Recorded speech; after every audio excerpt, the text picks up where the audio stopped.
Esta conversación va a tratar sobre la Unidad Popular, un periodo de nuestra historia breve en su desarrollo, pero de gran trascendencia. Comenzó hace 18 años, terminó hace 15 años. Esto quiere decir que la mayor parte, o una buena parte, de los electores que van a participar en el plebiscito tenían pañales cuando ocurrían los hechos de la Unidad Popular. Vamos a tratar de este tema, en qué consistieron los planteamientos fundamentales de la Unidad Popular, cuáles fueron los efectos y cuáles fueron las reacciones de la ciudadanía frente a este fenómeno de la Unidad Popular. Para tratar este tema tenemos el honor de tener aquí presentes a doña Carmen Sáenz, que es personera distinguida del Partido Nacional, agricultora, y que tuvo gran parte en la lucha por la libertad en ese periodo de la Unidad Popular. Está también don Mario Arnelo, actual director de bibliotecas, ex diputado, gran luchador político desde el Congreso y fuera de él en esos tiempos. Está don León Vilarín, en ese momento presidente de la Confederación Nacional de Dueños de Camiones, y que fue un verdadero símbolo de la resistencia gremial contra las prepotencias funcionarias, burocráticas de ese momento. Y don Manuel Valdés, expresidente de la Sociedad Nacional de Agricultura, también de la Confederación Nacional del Comercio, y que desarrolló como gremialista un gran papel en esos momentos también en defensa de la libertad. A todos ellos les agradecemos su presencia, y vamos a pasar a ver un video primero en el cual vamos a tener imágenes sobre lo que ocurrió en aquella época.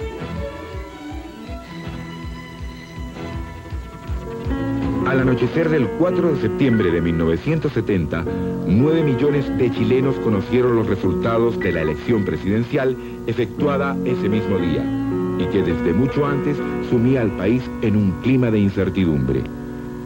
Ninguno de los candidatos, Alessandri, Allende y Tomic, había logrado la mayoría absoluta.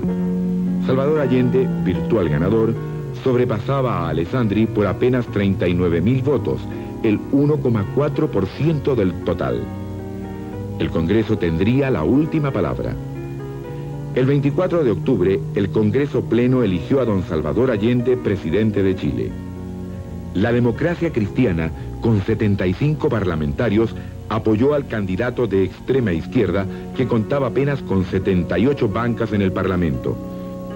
Allende se comprometía, a cambio del apoyo, a respetar el llamado Estatuto de Garantías Constitucionales.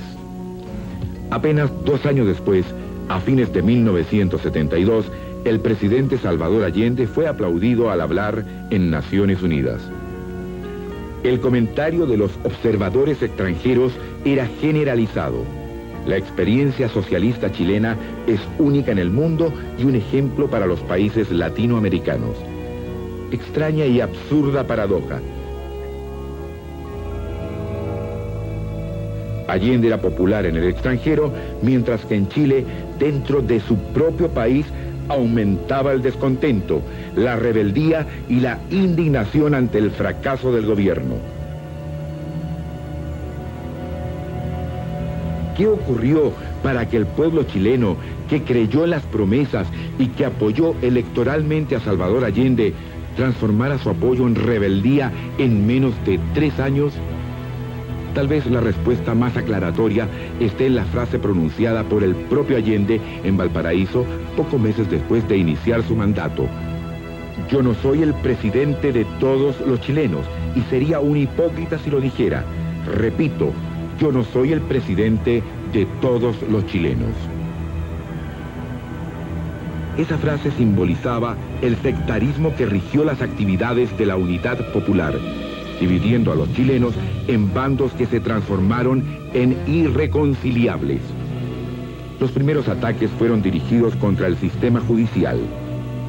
El primer ministro de Justicia que tuvo la Unidad Popular, Lisandro Cruz Ponce, pidió modificar el sistema jurídico, que, según sus palabras, era medieval y caduco. A los ataques contra el sistema judicial se sumaron los ensayos de tribunales populares. El primero comenzó a funcionar en el campamento Nueva La Habana, controlado por el MIR. Según órdenes emanadas del Ministerio del Interior, Carabineros debía solicitar permiso a los jefes del campamento para entrar a investigar algún delito. Junto a los ataques contra el sistema judicial, el gobierno de la Unidad Popular aceptó las milicias populares y los grupos revolucionarios acordes con el modelo del Che Guevara. Uno de esos grupos fue el MIRE, Movimiento de Izquierda Revolucionaria, cuyas actividades delictuales se basaron en robos de armas, asaltos a bancos, ocupación ilegal de zonas urbanas, apoyo de la guerrilla urbana y campesina, creación de centros de entrenamiento paramilitar en la zona sur. 14.000 extremistas foráneos, de ellos 2.000 instructores cubanos, bolivianos, uruguayos, mexicanos, brasileños, nicaragüenses y de otras latitudes, ocuparon cordones industriales formados por las industrias tomadas, apoyando a los grupos revolucionarios criollos.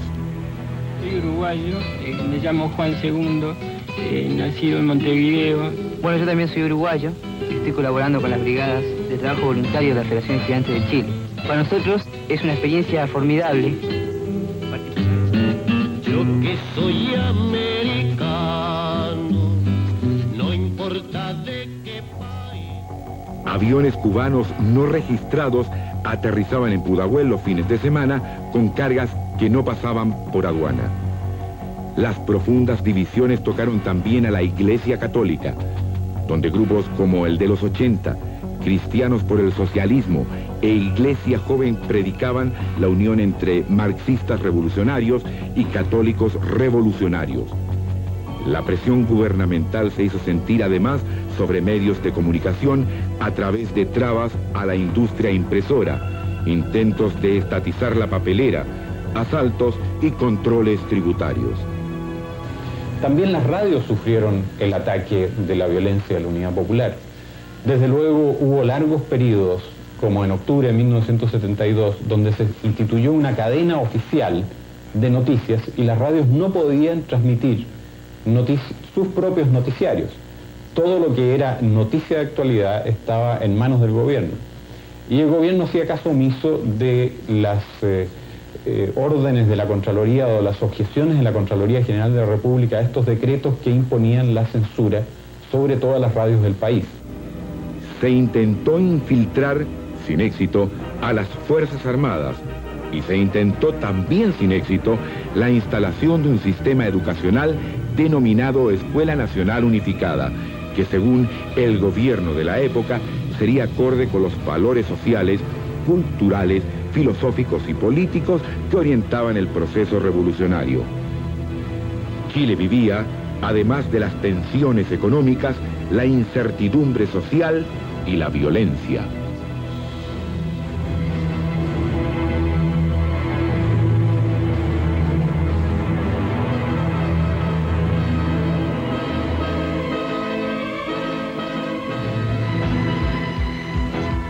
Hemos visto rápidamente un conjunto de imágenes que traducen en forma bastante limitada, por cierto, lo mucho que ocurrió durante la Unidad Popular. Yo quisiera preguntarle a Mario Arnelo, más bien que una pregunta, la petición de que nos describa el cuadro político con el cual sube Salvador Allende al poder y algunos antecedentes tal vez previos, si tú quieres señalar. Yo creo que es interesante pensar en que Chile a esa altura tenía un sistema democrático gravemente ya resentido. Tal vez la democracia chilena había comenzado a sufrir la destrucción de uno de los 3 consensos fundamentales que debe tener una nación para poder ser una unidad y poder entrar toda ella en el mismo esfuerzo frente a la construcción del porvenir. La unidad, el consenso social se había roto en los años del parlamentarismo, se había intentado venir tal vez reconstruyendo después, particularmente en los años de gobiernos radicales, en otra dimensión, ya con un concepto de clase media, o como decíamos jocosamente, un Chile laico, gratuito y obligatorio, años en nuestra juventud. Y sucede que también pasa con el consenso político, que se rompe precisamente por la introducción de las ideologías cada vez más fuertes que afectan el consenso doctrinario incluso. Es decir, los chilenos ya no tienen una visión de la vida común, sino que el marxismo y todas sus secuelas nos vienen tratando de convencer que somos clases sociales irreconciliables y que la lucha entre ellas es lo único que cabe.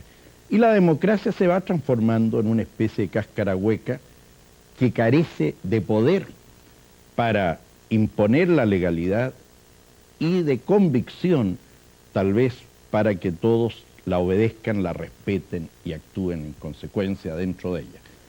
Y sucede que en ese momento, con ese país gravemente resentido, particularmente por esas ideologías globalizantes, los 6 años de la democracia cristiana, por ejemplo, le pavimentaron el camino al marxismo.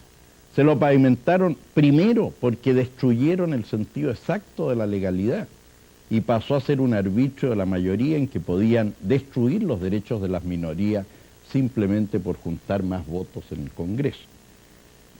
Y crean leyes así que son verdaderas aberraciones jurídicas que impiden que las garantías constitucionales se respeten, que impiden el acceso a los tribunales frente a disposiciones que las leyes facultan a las autoridades administrativas, etc. Y llega Allende entonces al poder con una intención claramente totalitaria y ya con un país de esa manera escindido, debilitado y carente de las unidades y de los sostenes para poder volver a construir su unidad. A mí me gustaría ya haber instalado a Salvador Allende en el poder, haciendo una serie de declaraciones más o menos apacibles, pero se instala Chonchol, el ministro de Agricultura, en Temuco, a acelerar una reforma agraria que ya venía de antes, pero que le da movimiento. Carmen Sáenz, no sé qué opinión tiene usted sobre eso y qué puede decirnos sobre ese aspecto. Bueno, yo me gustaría darle las gracias por haberme invitado a este canal y hablar sobre todo, yo que soy de la zona donde tan drásticamente se aplicó la reforma agraria, contar algunas vivencias que pasaron ahí. Para empezar, cuando Jackson Scholl llega al Ministerio de Agricultura, dice que la reforma agraria tiene que ser drástica, rápida y masiva. Y sobrepasando incluso ciertas declaraciones del presidente Allende que decía que la reforma agraria tenía que estudiarse, tenía que ser más no política, sino que más técnica. Bueno, pero eso no pasa así, porque aquí tengo algunos datos, que en menos de 3 meses se producen en esa zona, del noviembre del año 70 a diciembre del 71, se producen 1.767 tomas de predios agrícolas a la fuerza, lo que indudablemente trae una cantidad enorme de violencia, de muerte y de destrucción. Por eso es que a Chonchol lo llamaban el Atila cada vez que aparecía por la zona. Así también se produjeron crímenes que para mí fueron horrorosos. Hay una lista enorme en la cual se empieza con una mujer, se empieza con la señora Antonieta Machel, cuyo campo, que era pequeño, ella estaba sola, es tomado violentamente, ella es dejada y en su desesperación se suicida. Después sigue la toma de otro predio muy chico, en el cual Rolando Matus muere también tomado, es decir, asesinado por balas de grupos extremistas y que hasta el día de hoy no hemos sabido quiénes fueron los asesinos.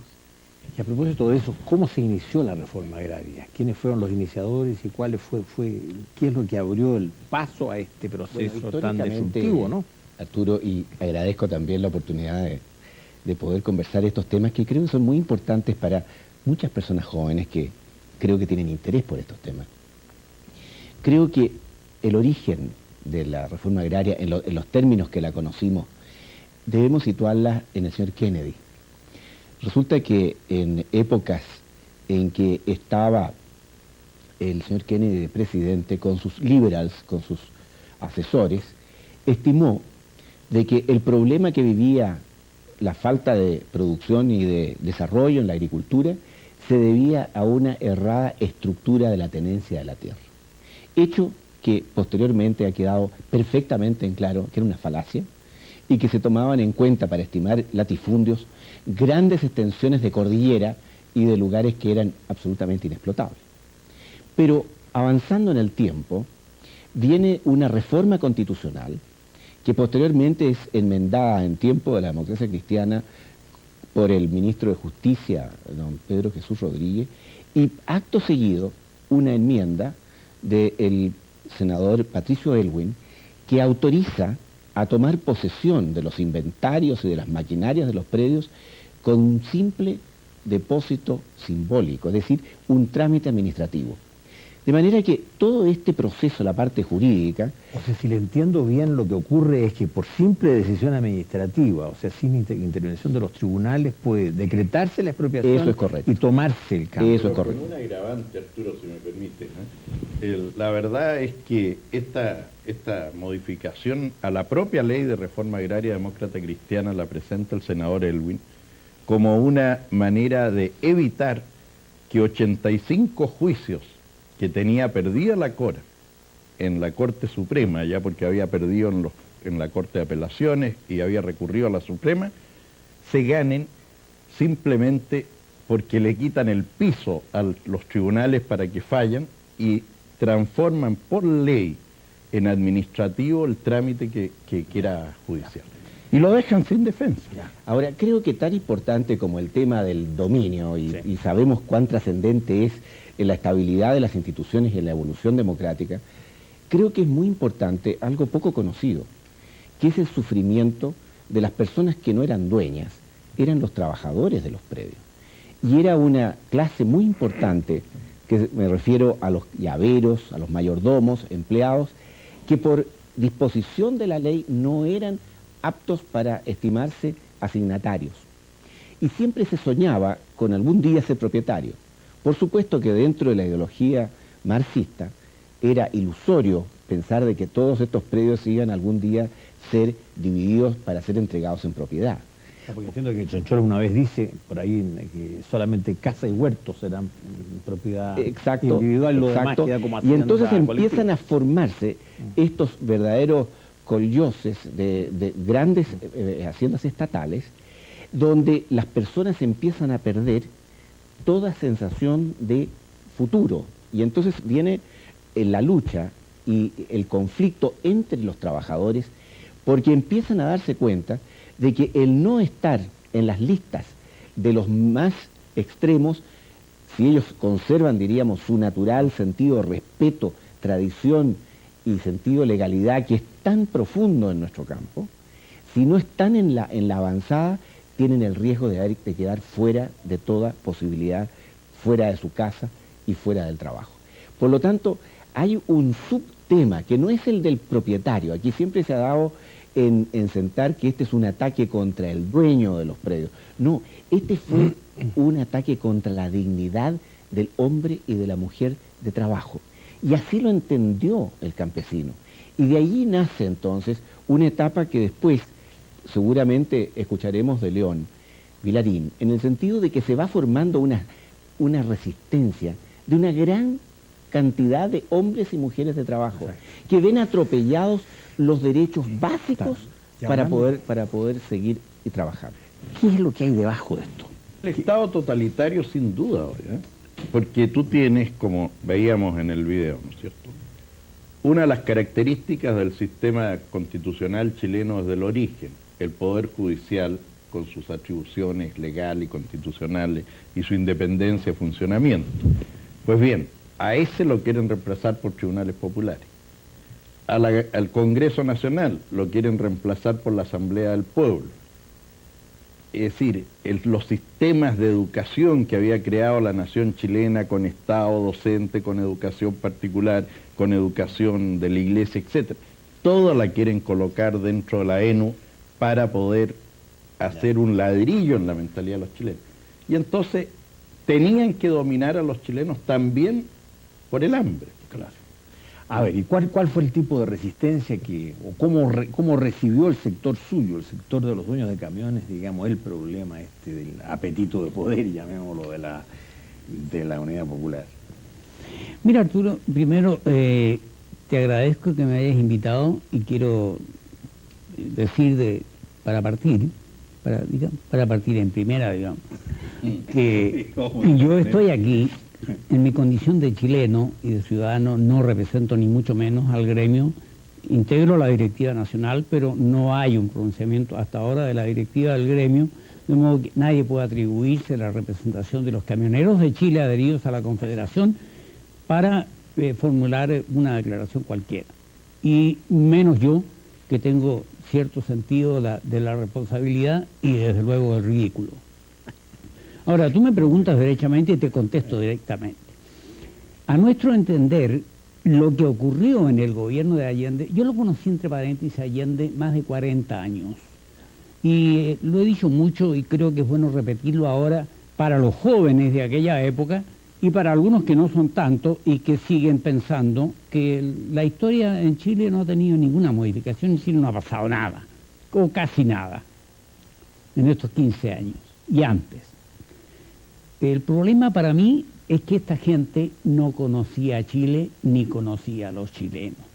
Yo he dicho que fui más de 40 años, conocí a Allende más de 40 años y por conocerlo tanto nunca fui amigo de él. A él le molestaba mucho cuando yo decía esto, pero naturalmente tenía que decirlo. Ahora, tú me dices, ¿cuál era el afán de la Unidad Popular de controlarlo todo y dominarlo todo? ¿Por qué fue el choque con nosotros? Por una razón muy simple, porque la Corfo tomó un acuerdo, vamos haciendo un poco de historia muy breve, de crear la Empresa Nacional de Transporte Terrestre, Marítimo y Aéreo. En otras palabras, estatizar todo el transporte. Este asunto llegó a tal grado que primero después de un breve paso por la cárcel durante unos días donde nos mandó el intendente de turno, fue lo que originó el famoso paro de octubre, que fue un asunto absoluta y totalmente espontáneo. En ese momento en Chile faltaba solamente que alguien encendiera el fosforito para que se produjera el incendio. El intendente de Santiago, a insinuación de una persona que era en ese momento parlamentaria, no estimó nada más conveniente que meternos a la cárcel, a la directiva de los camioneros, en la seguridad de que con esa medida nosotros íbamos a cambiar de manera de pensar y íbamos a resignarnos a ser no dueños de nuestros camiones, como lo voy a decir, sino choferes del Estado. El asunto llegó a tal punto que transcurrido el asunto de octubre, nos fuimos llevados a la justicia, la Corte nos declaró absolutamente sin cargo ninguno que mereciera estar en General Maquena contra nuestra voluntad. ¿Cuánto tiempo duró, ¿cuánto tiempo duró ese paro? Ese paro, 17 días. Bueno, y nuestra estadía en General Maquena solamente 12. Vamos a llegar hasta aquí, le agradecemos a León Vilarín esta explicación tan clara y entramos entonces a una pequeña pausa y volvemos luego, ¿no?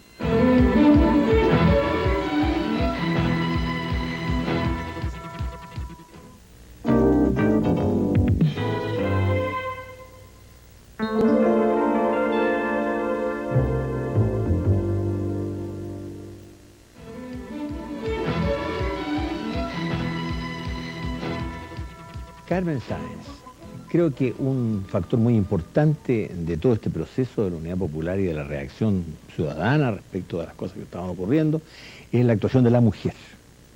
Hay dos grandes hechos, dos grandes manifestaciones femeninas y muchas otras reacciones. Bueno, la mujer chilena reacciona cuando ve amagado las cosas en las cuales ella cree o ve amagado los valores fundamentales de lo que es la convivencia humana. Y uno ve cómo en este periodo ella sufre una violencia que repercute a través de los hijos, a través de la fiscalización del marido, que si no pertenece a uno u otro grupo que están en el gobierno, arriesga a quedar cesante. ella se arriesga cuando ella se enoja, cuando ve que la educación de sus hijos, algo en que la madre quiere participar, la quieren marginar e imponer el sistema educacional único, la ENU.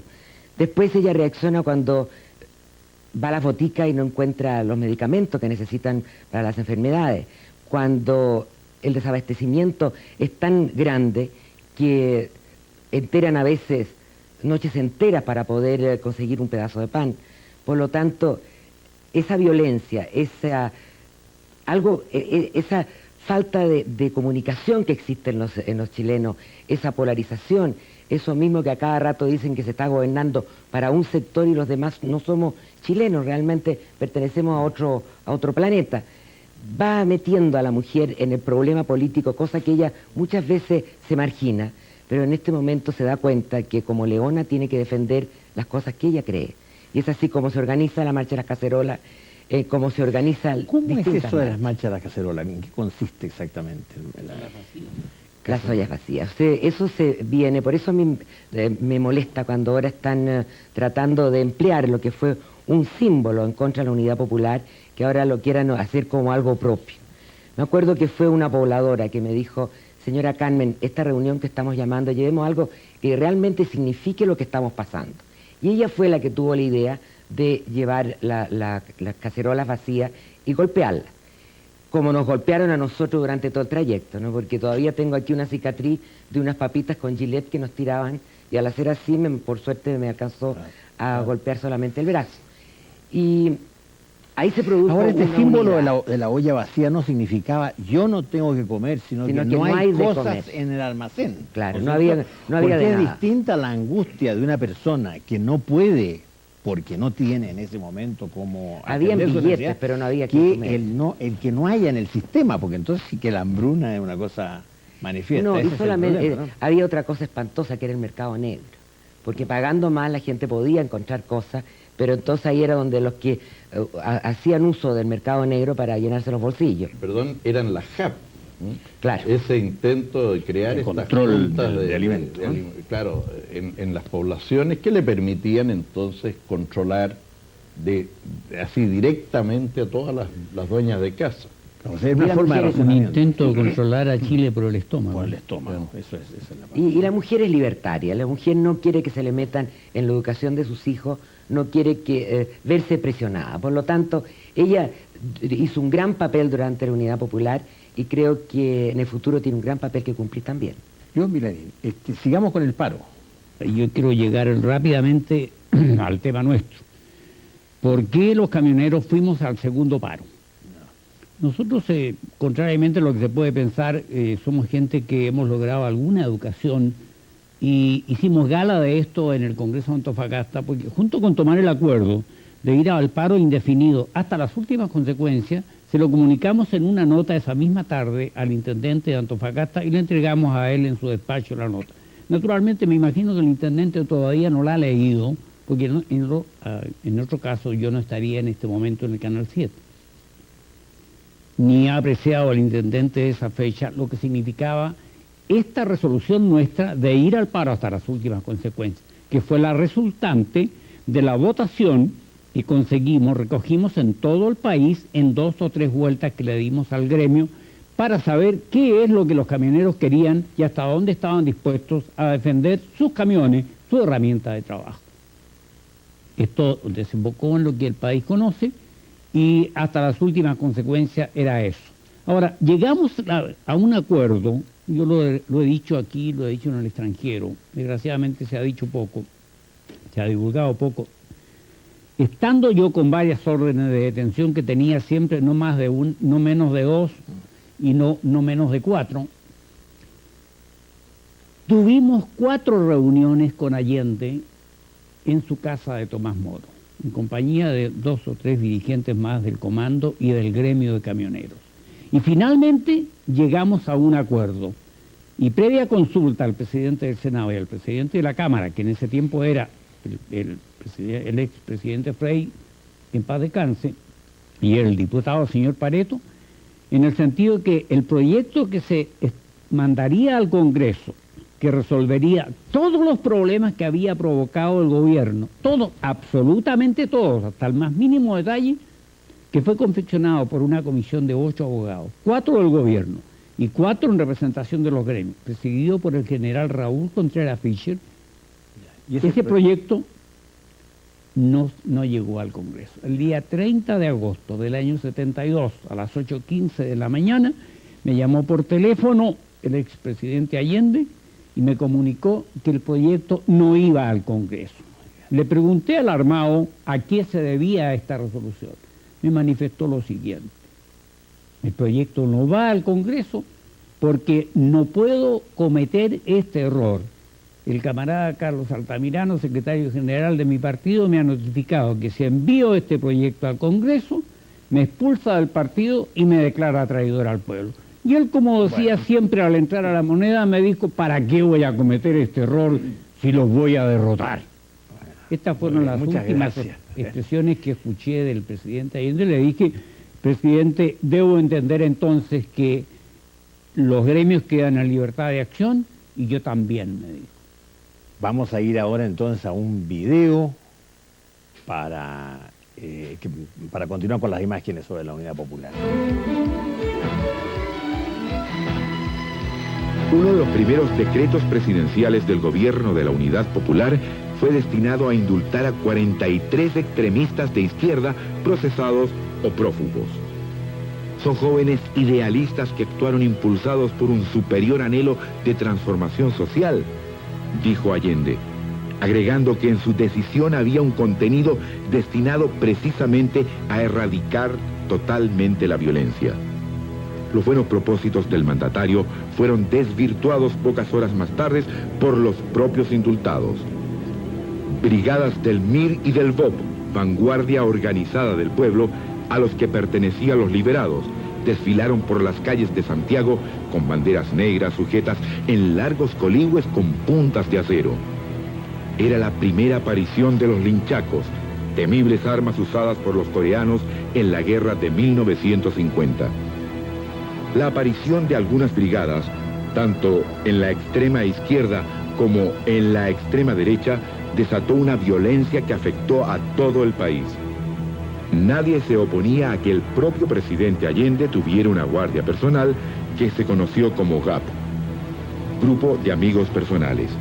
Lo que sí afectó a la opinión pública es que sus componentes, armados con fusiles automáticos, con silenciador y metralletas, fueran miristas y socialistas, y que el jefe del GAP, Joel Marambio, hubiera recibido instrucción en Cuba y actuara como guerrillero con el falso nombre de Ariel Fontana Rosa.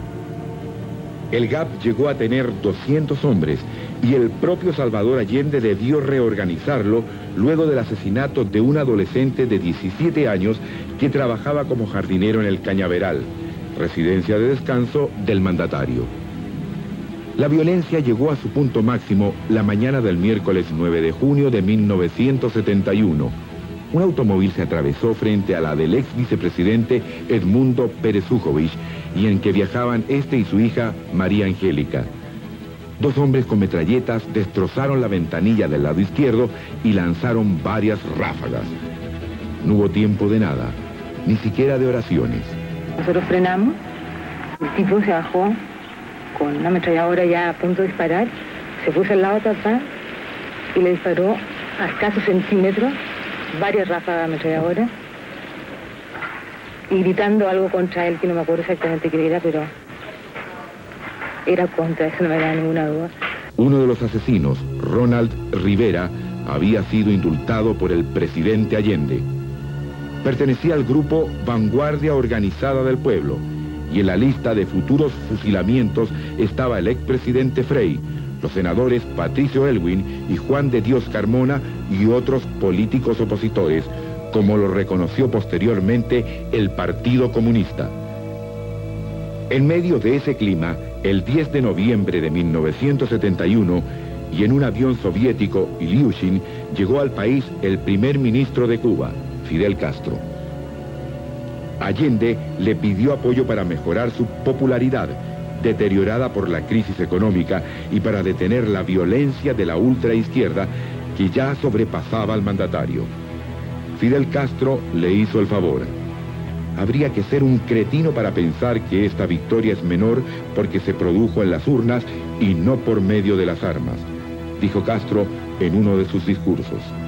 Al mismo tiempo, habló a los obreros para que produjeran más y no perdieran tiempo con reuniones continuas. La visita de Castro no tuvo éxito. El pueblo reaccionó contra el más gigantesco aparataje de seguridad visto en Chile, superior al que protegiera mandatarios más importantes. La prensa hacía bromas respecto a la visita debido a que esta, programada para 9 días, se prolongó a 22.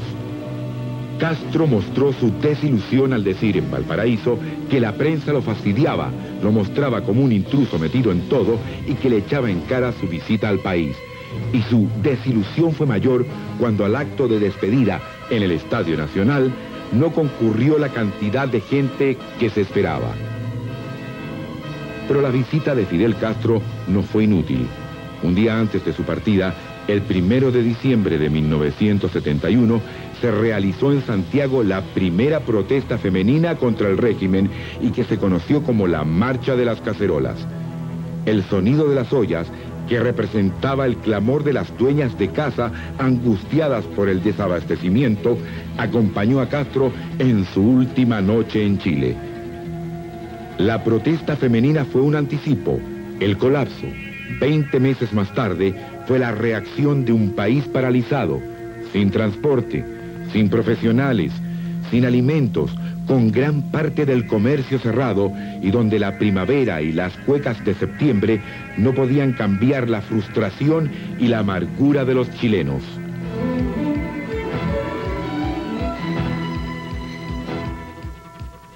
Manuel Valdés, el tema de la violencia. Sin duda el asesinato de Pérez Ujovich es un hecho tremendo y desconocido en la tradición chilena. Coincide esto con la presencia de extranjeros en Chile. Fidel Castro es un símbolo de esa presencia extranjera. Exacto. Lo que es tal vez poco conocido es que gran parte de las milicias o de los grupos paramilitares eran entrenados por personas que habían llegado de distintas partes de América y de Europa, con un fin bastante claro y con algo que se nos olvida, que para estas personas con estas ideologías, el fin justifica los medios, es decir, tomarse los fundos, tomarse la calle, el insulto, la procacidad, todo aquello que va vulnerando o rompiendo los sistemas de vida, los sistemas de entendimiento y de convivencia, son simplemente elementos de presión que van creando en forma creciente la sensación de oprobio, de dominio, de manejo. Y es así que en esa época, tampoco hay que olvidarlo, hay centenares de miles de agentes políticos chilenos que, pagados por el Estado y usando medios de movilización de los ministerios, van creando una red de temor. Aquí se ha dicho de la violencia, se ha dicho del ataque directo, lo que alcanza el titular de los diarios. Sin embargo, en provincia, donde era mucho más directo el contacto con el funcionario que tenía a cargo el control de una determinada zona, esa situación era insoportable. Y de allí nace, como una reacción natural, una simpatía, una manera de juntarse entre los gremios para ver la forma de resistir esta acción concertada que venía desde las altas esferas, moviéndose a través de estos agentes extranjeros, pero cuyos últimos tentáculos eran funcionarios, agentes del gobierno. Y allí entonces, cuando se produce la primera acción de lo que se llamó el multigremio, es una reacción extraordinaria de esa alma nacional, de los hombres y mujeres que en provincia determinan la necesidad de reunirse y de tener acción de defensa común. ¿Estos multigremios significaban la presencia de qué tipo de asociaciones o gremios? Estaban absolutamente todos. Yo creo que estaba desde el gremio de suplementeros hasta el gremio de los industriales, pasando por todo lo que era el comercio, el profesional, el dueño de camión y muchos trabajadores. Porque el trabajador veía con claridad que iba perdiendo su derecho al trabajo. Ya no tenía otra opción que o acoplarse a las hordas que iban aumentando este caudal de la acción extremista, o simplemente quedaban sin posibilidades de trabajo. Entonces, la acción, cuando uno reflexiona cuál es la violencia a la cual se refiere Arturo Fontaine, la violencia era un ambiente, un clima de temor del futuro. Nadie podía estar cierto de si iba a tener algo para adelante, para comer o para moverse. Y lo otro que es muy importante, de que se iba creando, aquí lo mencionaba Mario, las JAP, es decir, los instrumentos mediante los cuales se iba racionando, se amenazaba el racionamiento, y para lo cual era muy importante tener el carné del partido de gobierno. Si no se tenía esa vinculación, la persona perdía todos sus derechos. Estos problemas de derechos humanos, este problema de la vinculación del hombre con su destino, de la mujer con su destino, que hoy día parece tan natural que todos tengamos derecho a acceder en una igualdad ante la ley, fue desconocida en el tiempo de Allende. Porque Allende señaló con claridad: no soy presidente de todos los chilenos. Habían unos que estaban bajo el manto protector, si eran miembros de su partido, pero aquellos que no estábamos, simplemente no teníamos protección de ninguna especie. Muy bien, muchas gracias, Mario Arnelo. Se ha hablado mucho de la subversión. ¿Quién manejaba la subversión en el tiempo de la Unidad Popular y qué es lo que se subvertía? Es decir, la subversión la manejaba el gobierno, y particularmente dentro del gobierno el Partido Socialista y el Partido Comunista, con la ayuda entusiasta del MIR y de los otros grupos adictos a esa posición. Pero la verdad es que era, yo diría, una política deliberada. Yo recuerdo el primer hecho que ya significaba tenía una enorme gravedad. El 1 de diciembre de 1970, o sea, menos de un mes después de haber asumido el gobierno, un grupo de socialistas ocupa un predio cerca de Santiago y secuestra a los propietarios y habitantes del predio. Naturalmente llega la noticia al retén de carabineros, el capitán ordena ir a rescatar a las víctimas del delito, que estaban, como digo, secuestrados en su propia casa. Hay un baleo, se hiere al que movió a este grupo. Y el propio presidente de la República dice en esa oportunidad que ha ordenado sumariar a ese capitán descriteriado que ha permitido poner término a un delito. Desde ese momento hasta que el presidente Allende, ya el año 73, pretende tener atribuciones como para entrar a calificar el mérito de las sentencias de los tribunales y de dejar que se cumplieran los fallos que él estimaba justos y que no se cumplieran los fallos que él estimaba contrarios al interés del pueblo, como decían, ya hay toda una escalada. En la Cámara de Diputados nos correspondió presentar 12 acusaciones constitucionales en defensa de la Corte Suprema, en defensa de las personas expropiadas injustamente, en defensa de todos los chilenos, en defensa de las mujeres apaleadas y asaltadas con plena impunidad. Es decir, toda la gama de ministros acusados, y el presidente respondía con una morisqueta y los enrocaba y los cambiaba de cartera.